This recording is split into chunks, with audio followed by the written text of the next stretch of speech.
Underground dinosaur राक्षस का हमला और इच्छाधारी नागिन। अचानक एक एक करके नाग अपने बिल से गायब होने लगे। कभी उनके बच्चे गायब होते तो कभी बूढ़े बुजुर्ग। जो भी दिन भर बिल में रहता वो गायब हो ही जाता था। जवान नाग नागिन दिन भर बिल से बाहर रहने के कारण सुरक्षित थे, पर सारे अपने परिवार की सुरक्षा के लिए चिंतित हो उठे और अपने नाग रानी के पास मदद की गुहार लगाने पहुंच गए। आप सब यहाँ एक साथ? क्या हुआ?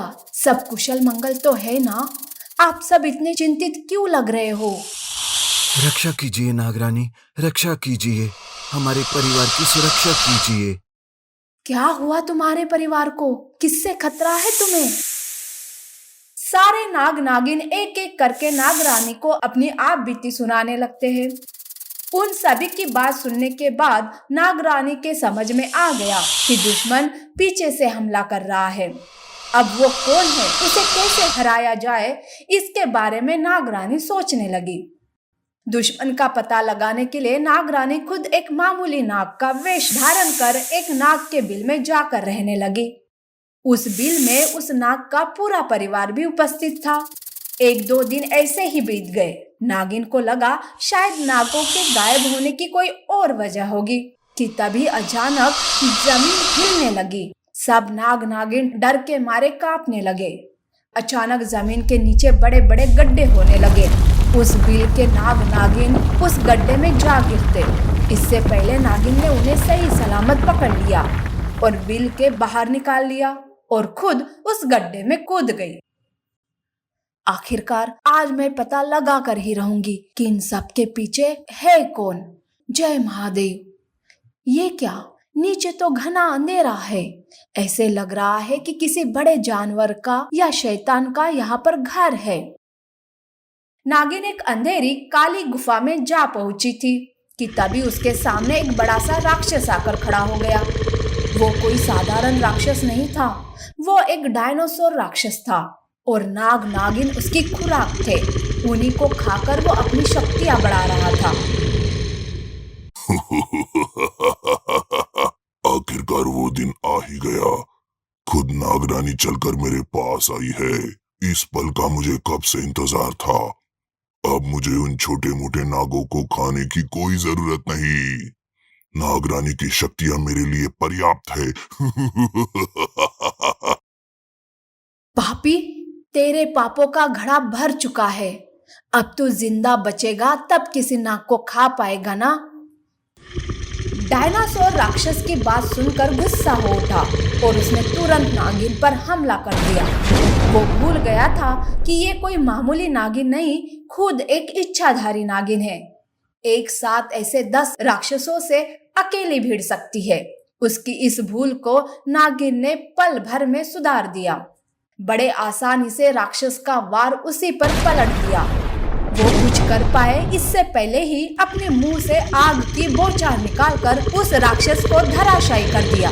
इस हमले से वो संभल पाता इससे पहले ही राक्षस की पूंछ पकड़कर उसे उठाकर दूर फेंक दिया। दुष्ट राक्षस बुरी तरह से बेहाल हो गया, पर इतने ताकतवर हमलों के बाद भी वो मरने का नाम ही नहीं ले रहा था। नागिन ने उसे डसने की कोशिश की, पर नागिन के जहर से राक्षस की ताकत बढ़ गई। थक गई नागिन। मुझे मारना इतना आसान नहीं है। अमर हूं मैं, अमर। ये क्या? इसी तो मेरे जहर से ताकत मिल रही है। अब मैं इसे कैसे हराऊं? नागिन हमेशा अपने पास अपने जहर का तोड़ रखती थी ताकि कभी गलती से किसी बेगुनाह को वो काट ले तो उसका तुरंत इलाज हो पाए।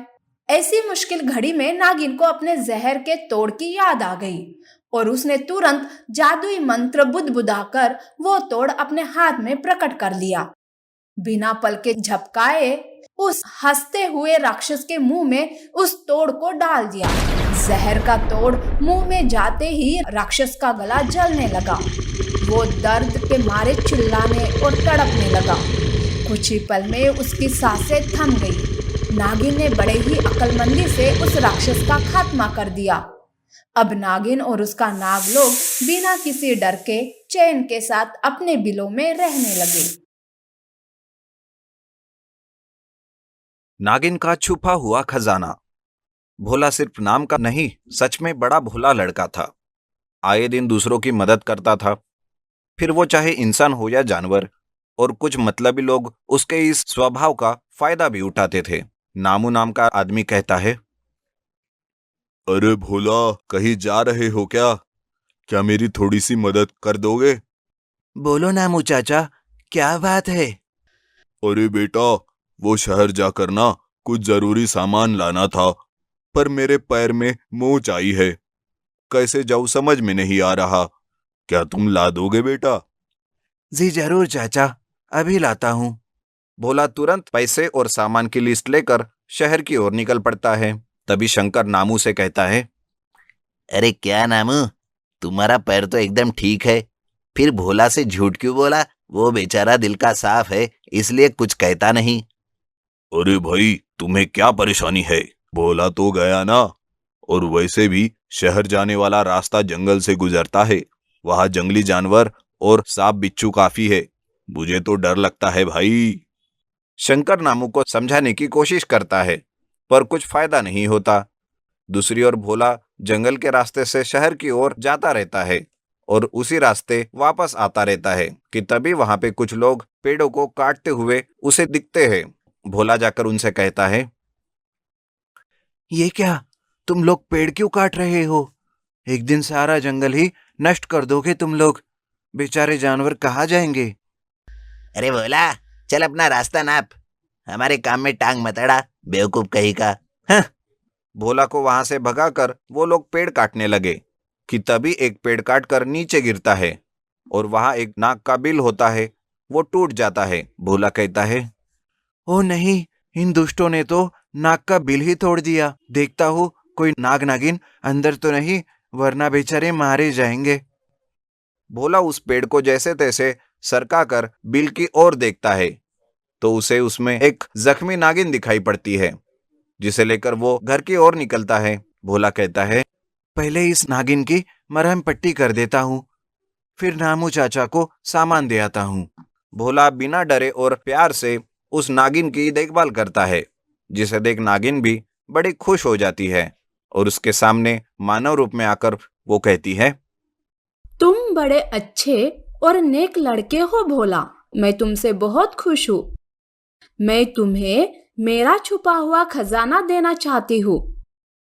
तुम्हें उसमें से जितना धन सोना चाहिए वो तुम ले सकते हो। भोला को अपने कान और आंखों पर विश्वास नहीं होता, पर वो जैसे तैसे विश्वास कर उस नागिन के पीछे पीछे जाता है। पर उसे ये नहीं पता था कि नामू जो अपना सामान लेने आया था वो सब सुन लेता है और लालच में वो भी उसके पीछे पीछे चल देता है। नागिन कहती है, ये देखो भोला, इस गुफा में मेरा छुपा हुआ धन रखा है। तुम जितना चाहे उतना ले लो, संकोच मत करो। नहीं नहीं देवी, मुझे ज्यादा कुछ नहीं चाहिए। मैं जैसा भी हूँ खुश हूँ। बस कुछ धन लूंगा जो गांव के बच्चों के लिए स्कूल बनवा सकूं। अरे तुम्हें धन नहीं चाहिए तो क्या? तुम तो हो ही निहायती बेवकूफ। हटो मेरे रास्ते से, मैं सारा धन लेकर जाऊंगा यहाँ से। नामू की बात सुनकर वो नागिन कहती है, ओ, ऐसी भी दुष्ट लोग होते हैं यहाँ। भोला, तुम सच में रास्ते में से हट जाओ। आज मैं इन दुष्टों को सबक सिखा के रहूंगी। वो नागिन अपनी बड़ी सी पूंछ में नामू को जकड़ लेती है और उसे काटने ही वाली रहती है कि तभी भोला बीच में आता है और नागिन का दंश उसे लग जाता है।